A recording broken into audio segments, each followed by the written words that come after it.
So this is our main meeting room in the studio, and this is where we shoot everything for Hellblade.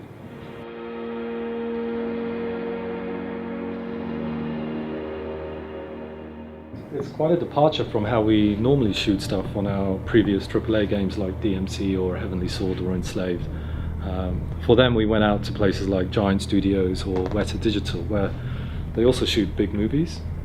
Usually we'd have a crew of about 20 or 30 people on set, so you'd have multiple actors, a few camera operators, a couple of video editors, and all the technical and support crew that you need for a major shoot.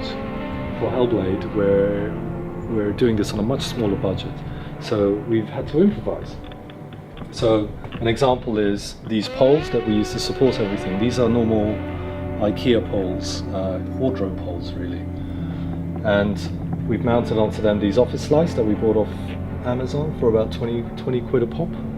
And up top here we have the Vicon Bonita motion capture system. So these are low-end systems which are fairly cheap. We have enough to capture one actor in a fairly big space. And so that's why in Hellblade we're focusing on just Senua as a character.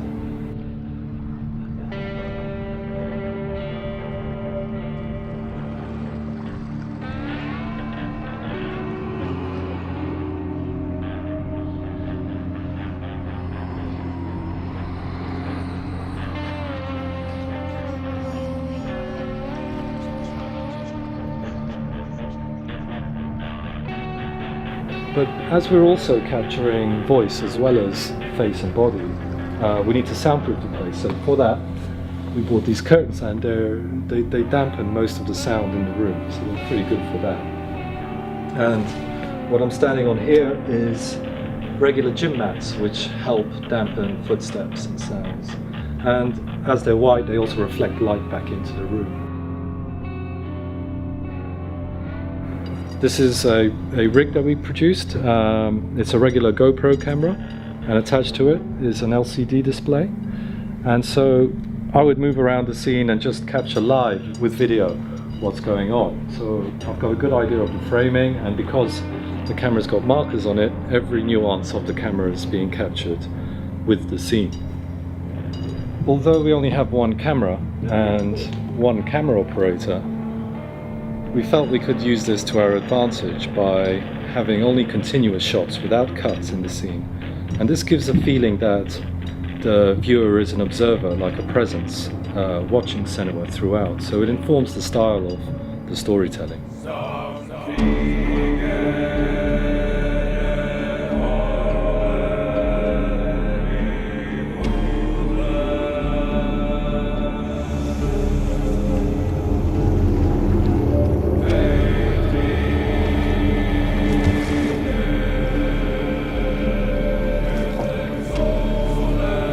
For me, I've always found that video reference is the best way to capture live on set, because what you're interested in is the performance. You have to trust that the technology behind the system will represent what you're capturing in video. So this is a helmet provided to us by Technoprops. And you can get different configurations of these kinds of things. So you can have like 4 cameras or a mono camera, but we felt like 2 cameras offered the best compromise between the quality of the capture and it just being lightweight and comfortable for the actor to wear, because what you're trying to do is to capture as natural a performance as you can. So the more stuff that gets in the way of that, the harder that becomes. It's actually the audio equipment that turns out to be the most expensive part of the setup. So this is an example of the microphone that we would use, and we would mount it just here above the head.